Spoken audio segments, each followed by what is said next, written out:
ज्यांचे आत्ताच आपण विचार ऐकले ते श्रीमंत छत्रपती शाहू महाराज, माफ करा, खासदार शाहू महाराज, ज्यांचा या ठिकाणी पुरस्कार देऊन सन्मान केला जातो, त्या खासदार सुधामूर्ती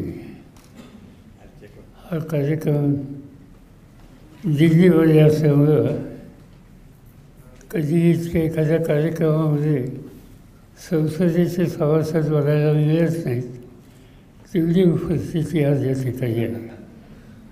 खासदार अमोल काळे, भास्करराव भोरगरे, संजय पाटील, राजाभाऊ वाजे, श्रीमती रेणुताई पाटील, याशिवाय या कार्यक्रमाच्यासाठी अगत्याने उपस्थित असलेले आपण सगळे बंधू भगिनी, श्री दीपक टिळक, टिळक कुटुंबीय आणि मित्र, आजचा हा कार्यक्रम हा नेहमी पुण्यामध्ये होत असतो. गतवर्षी देशाचे प्रधानमंत्री नरेंद्र मोदी यांना हा पुरस्कार देऊन त्यांचा सन्मान हा पुण्यामध्ये केला होता. आणि यापूर्वी विविध क्षेत्रामध्ये या देशाच्यासाठी ज्यांनी योगदान दिलं अशा अनेक मान्यवरांना हा पुरस्कार दिलेला होता. मला आनंद आहे की यावेळीचा पुरस्कार सुधामूर्तींना मिळतो याचा तर आनंद आहेच, पण देशाच्या राजधानीमध्ये हा सोहळा होतो आहे याचं एक प्रकारचं समाधान आहे आणि त्याच्यावर त्यांना आवडलं. लोकमान्य यांच्या संबंधी काही अधिक बोलण्याच्या संबंधीची आवश्यकता नाही. देशाच्या स्वातंत्र्याचा इतिहास लिहिल्याच्यानंतर लोकमान्यांच्या सहभागाशिवाय तो इतिहास कधी पुरा होऊ शकत नाही.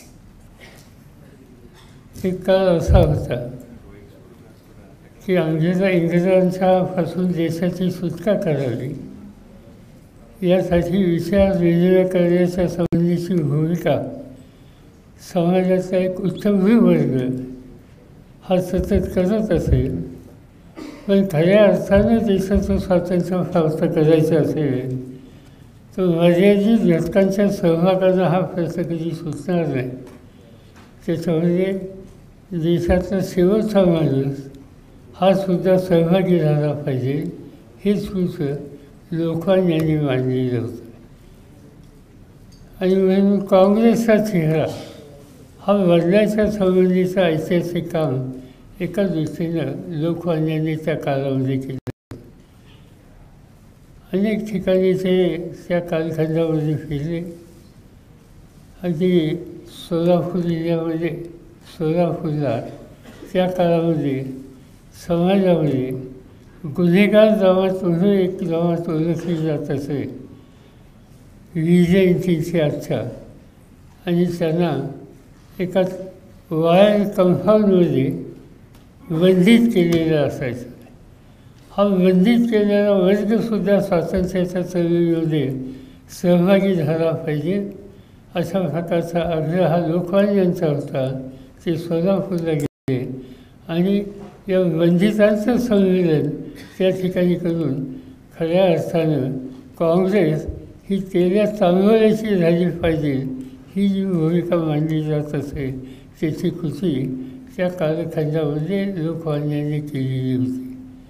कितीतरी गोष्टी सांगता येतील. आयुष्याचा महत्त्वाचा काळ मंदिराच्या तुरुंगामध्ये ब्रह्मदेशात हा घालवण्याचा कालखंड असो किंवा नंतरच्या काळामध्ये संघर्षाचा हा काळ असो. मला आनंद आहे की या कार्यक्रमामध्ये हा लोकमान्यांच्या नावाचा हा पुरस्कार सुधामूर्तींना मिळतो आहे. सामाजिक क्षेत्रामध्ये अतिशय मोलाची कामगिरी एका तंत्रज्ञानाच्या क्षेत्रातल्या जाणकार भगिनीने जे काही केलं त्याची नोंद आज टिळक स्मारक ह्या वतीने घेतला जातो आहे आणि म्हणून त्यांचा पुरस्कार हा यांना दिला ही एका दृष्टीनं अतिशय आनंदाची गोष्ट आहे. हे सगळे होत असताना हे लोकमान्यांच्या नावाने होतं आहे. कितीतरी गोष्टी अशा आहेत की त्या लोकमान्यांच्या आणि या सगळ्या कामकाजाच्याबद्दलचं सहजपणे आपण बोलू शकतो. पण या बाबतीत मी काय अधिक वेळ या ठिकाणी घेणार नाही.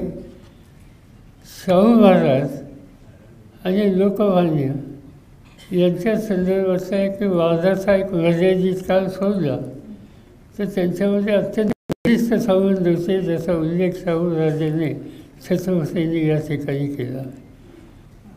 लोकमान्यांचा अखेरचा जो काळ होता त्या काळामध्ये ज्याचा उल्लेख आत्ता शाहू राजा छत्रपतींनी केला की लोकमान्यांनी त्यांची प्रकृती बरी नसताना कोल्हापुरात यावं, पन्हाळ्याची हवा चांगली त्या ठिकाणी विश्रांती घ्यावी या प्रकारचा आग्रह हा शाहू महाराजांनी केलेला होता.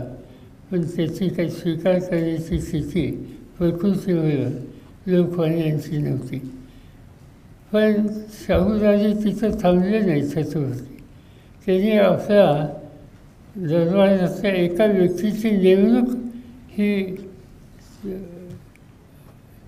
मुंबईच्या ज्या गेस्ट हाऊसमध्ये लोकमान्य राहायचे त्या ठिकाणी त्यांची देखभाल करण्याच्यासाठी ठेवली. जी काही त्यांना वैद्यकीय गरज असेल त्या गरजेची पूर्तता करण्याची खबरदारी ही सुद्धा शाहू महाराजांनी घेतली. आणि स्वातंत्र्याच्या चळवळीमध्ये त्यांचं असलेल्या योगदानाची नोंद ही घेण्याची अत्यंत गरज आहे. जरी ते राजे असते, त्यांच्या मर्यादा असल्या तरीसुद्धा विचारानं आग्रहानं स्वातंत्र्याची भूमिका ही शाहू महाराजांच्यासुद्धा अंतःकरणात होती.